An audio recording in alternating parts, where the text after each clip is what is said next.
What's up, guys? Dan here for Blade Reviews, back again with another knife review. This time around, we're going to be taking a look at the Ka-Bar Kukri Machete, high value, heavy duty offering from Ka-Bar, and a knife that I have grown to really enjoy. So let's start things off with some quick specs and dive on into this knife review. What we've got here is an overall length of 17 inches. We've got an 11.5-inch blade and a weight of 20 ounces on this one, so a big and heavy knife.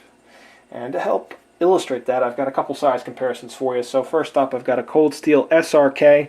Not really a comparative offering or anything, but just to give you an idea as to how big this Ka-Bar is. So big that I can barely get it on screen. But yeah, you got the SRK, and then I've also got an SE3 to show you. So there you go. Ka-Bar Machete, large knife, where I would call these kind of general outdoor utility knives, survival knives, camp knives. The Ka-Bar Kukri Machete, more of a dedicated yard tool or a dedicated chopper, something along those lines.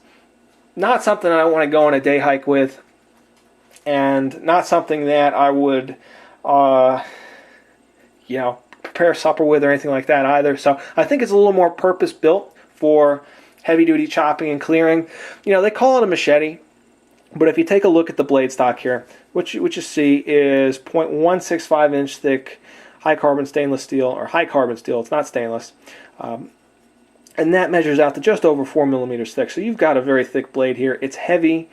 Due to the kukri shape, you get a lot of weight towards the front of the knife, and this thing just loves chopping. This is what it was meant to do. So a little less versatile, but if you need to clear through brush like a machete, but you want something that you can really put some power behind, something that's going to hold up a bit better to thick branches, or if you're looking for something that's got some kind of axe-like capabilities to it, this is a design for that. It does feel a bit like a hatchet in terms of in performance. So.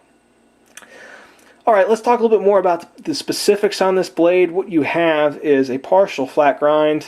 You've got a swedge, which forms a tip that I've actually chipped out, so on a rock, and yeah, just a classic shape here.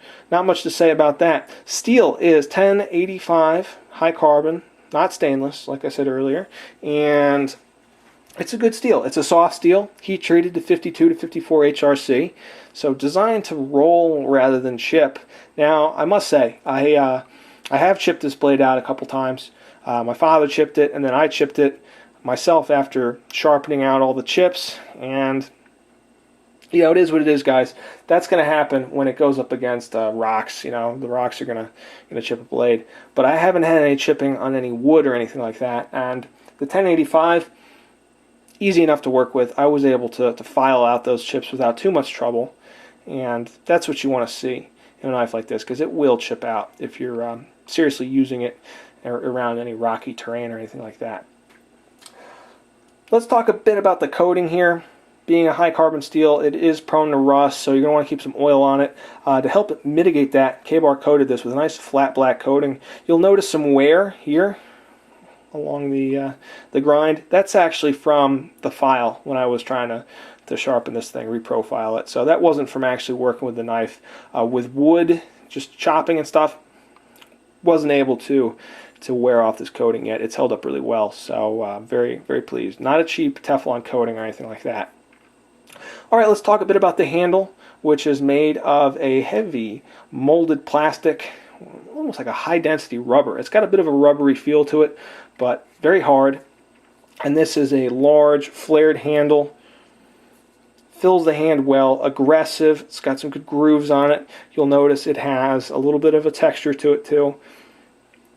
Feels really good in hand. Holds up well. It doesn't slip. And you'll see the shape of the handle has got this pommel that's been hooked.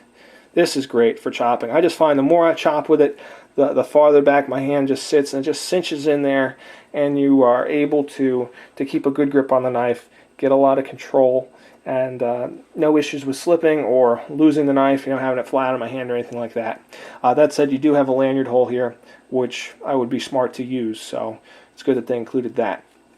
Yes, so all in all, very solid handle. As far as hot spots go, I did chop with this thing for a full day, and You know, I haven't been doing a lot of outdoor stuff recently, so my hands are pretty soft. They're pretty weak, actually. And you'll see here, I did develop a blister on this part of my hand, and also a little bit of discomfort here on the pinky from where my finger, you know, butts up against this handle.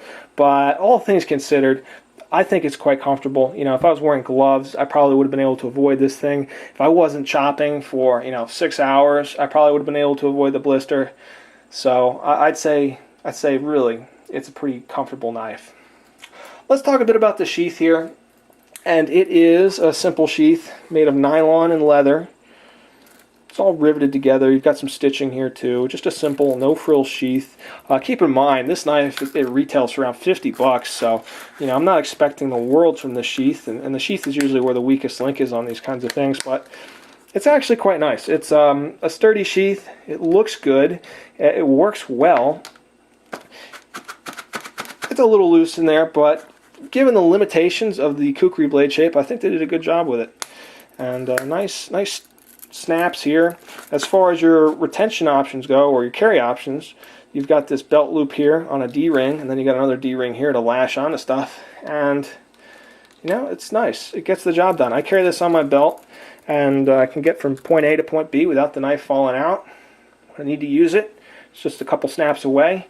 You know, no complaints. I mean, if this thing isn't pressed in any kind of tactical role where you need to get at it instantly or anything like that, then I think you're going to be just fine with the sheath. So yeah, that's pretty much it, guys, for the Ka-Bar Kukri Machete. As fine as my final thoughts are on this knife, they're very favorable. You know, again, you're looking at a $50 price tag. You're getting a thick, big piece of 1085 high carbon steel. It's been given a high quality coating. It's got a very nice handle here. Again, high quality materials, nice fit and finish. Sheath is nice for the money, and this thing just performs. You know, if you need an inexpensive yard dog to plow through the back 40 or just clear some brush around the garage or something like that, then this is certainly the knife for that. It could also work as a survival blade, I guess, depending on how exactly you like to do things. Could be good for a bug out bag. Could be good for a car or truck for an emergency scenario. Could be good for a lot of things. And for $50, it's cheap insurance. So there you go, guys. That is the review. Thank you so much for watching. Once again, this is Dan for BladeReviews.com. Feel free to let me know if you have any comments or questions, guys. Thanks again. Take care, and I'll be back soon with another knife review.